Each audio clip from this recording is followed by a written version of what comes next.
इन्होंने पूछा विपस्सना और आनापान सती में बेसिक डिफरेंस क्या है। शाब्दिक अर्थ दोनों के भिन्न भिन्न हैं। विपस्सना जैसे एक ब्रॉड स्पेक्ट्रम टर्म है। विपस्सना यानी पलटकर देखना, अपने प्रति होश, वह जो बहिर्मुखी ऊर्जा थी, इंद्रियों से हम बाहर के जगत को जान रहे थे, उसको पलटाना, स्वयं पर लाना, जिसको हम कहें दृष्टा भाव, साक्षी भाव। विपस्सना का शाब्दिक अर्थ वही है। पश्य यानी होता है देखना, और विपश्य यानी पलट कर देखना। तो संस्कृत का ये अपभ्रंश पाली भाषा में। तो अब इसके कई रूप हो गए विपस्सना के। पलट के क्या देखना, ऑब्जेक्ट्स के हिसाब से अलग अलग चीजें हो जाएंगी। हम अपने शरीर की क्रियाओं को देख सकते हैं,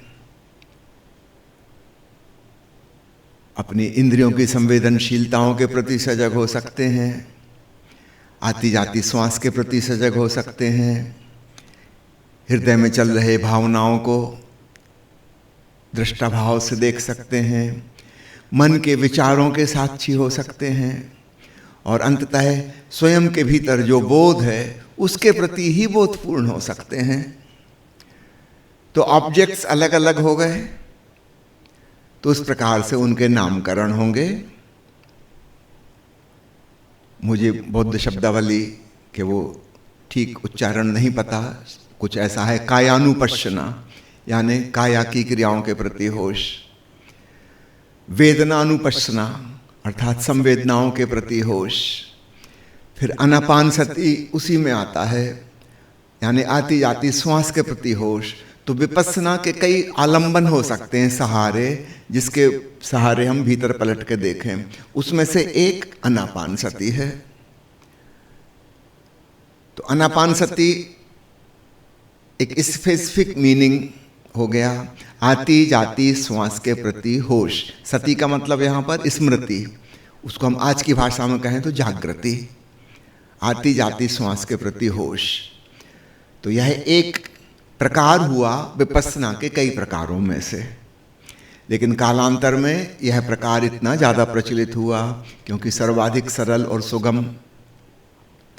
ओशो तो कहते हैं आज तक जितने लोग परम ज्ञान को उपलब्ध हुए, उनमें से सबसे बड़ी गिनती श्वास की विधि से आत्मज्ञान तक पहुंचने वालों की है।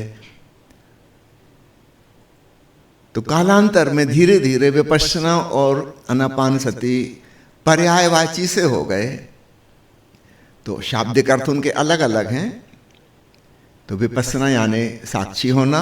अब साक्षी होने के लिए कई सहारे हो सकते हैं, किस चीज का सहारा हम लेंगे हम पे निर्भर करता है। तो उनमें से एक आनापान है, आती जाती सांस, उसका सहारा। लेकिन यह आनापान इतना फेमस हुआ, इतना फेमस हुआ कि धीरे धीरे विपस्सना और आनापान पर्यायवाची से हो गए कालांतर में। चलिए और कोई सवाल। इन्होंने पूछा है कि तथाता का प्रयोग करते हुए क्या सांस एक जगह आके स्थिर हो जाती है? जी हाँ, हो जाती है। सामान्यतः हमारी श्वास बाएं तरफ या दाएं तरफ से अधिक चलती है। जब हम ध्यानस्थ होते हैं, शांत होते हैं, तो एक सम स्थिति बनने लगती है। योग की भाषा में बाएं और दाएं नाक से चलने वाली श्वास को इंगला पिंगला नाड़ी कहते हैं। तो यूजुअली इनमें से कोई एक प्रमुख होती है। आप कभी भी गौर से देखेंगे, नाक के सामने हाथ लगा के आप पाएंगे कि कोई एक तरफ की सांस ज़्यादा चल रही है, एक तरफ की कम चल रही है। ये समय समय पे बदलता रहता है, करीब 40 मिनट में चेंज हो जाती है।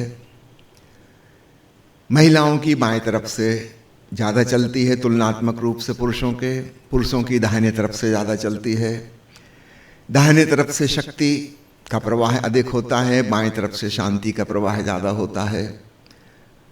तो ये थोड़े से बेसिक डिफरेंस हैं।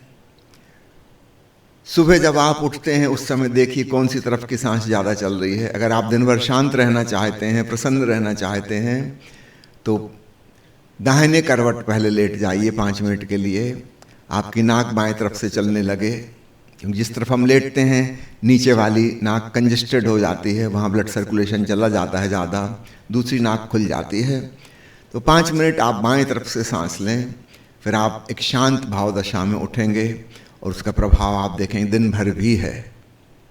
अब आपने पूछा उस सवाल का जवाब, इन दोनों नाड़ियों के बीच में एक तीसरी नाड़ी जिसको सुषुम्ना कहते हैं, जिसका हमें पता नहीं चलता, और इसलिए इसका प्रतीक जो बनाया वो त्रिवेणी को बनाया, जहाँ गंगा यमुना सरस्वती मिलती हैं।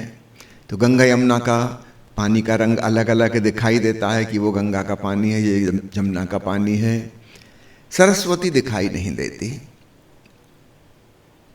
शायद लाखों साल पहले सरस्वती इस देश की सबसे बड़ी नदी थी, सबसे बड़ी नदी।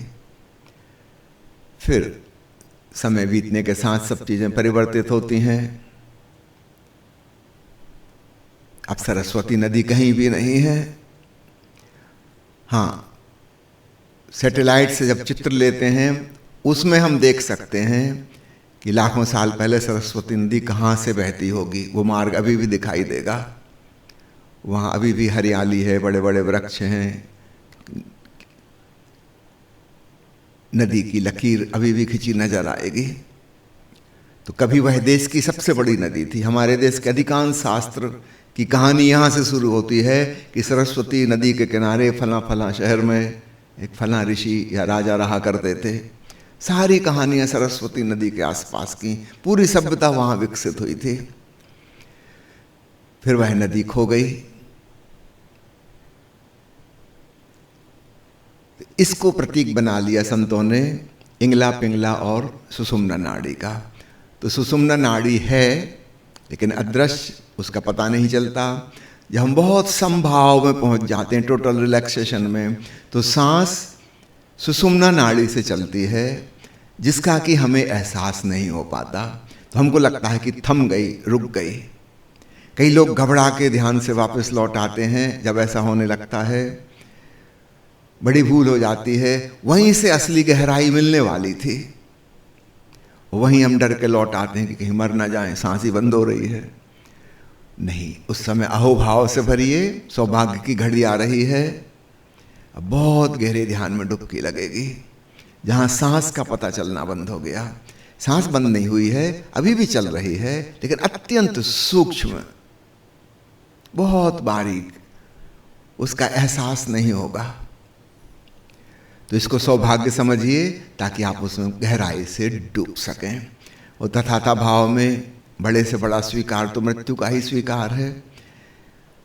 अगर मौत भी हो गई, जरा कल्पना करो, आप ध्यान कर रहे थे और मौत हो गई, इससे बड़ी खुशकिस्मती और क्या होगी। हम ध्यान की अवस्था में मरे। आईसीयू में मरने की बजाय ये ज्यादा अच्छी मौत है। आईसीयू में सब 10-15 ट्यूबें लगी होंगी, पूरे शरीर में जगह जगह से छेद दिए गए होंगे, नकली सांस चल रही होगी, नकली हृदय धड़क रहा होगा। मौत तो होनी है। याद रखिए, कोई मरता नहीं है ध्यान में, किंतु मैं कह रहा हूं आपके मन को समझाने के लिए, आप इसके लिए भी तैयार हो जाइए कि मर गए तो मर गए, सो व्हाट, एक दिन मरना ही है। ध्यानस्थ अवस्था में मरेंगे, मोक्ष की उपलब्धि होगी, धन्यवाद सहित विदा होइए। ऐसा भाव अपने भीतर करें और आप पाएंगे खूब गहराई तथाता भाव में, स्वीकार भाव में मिली।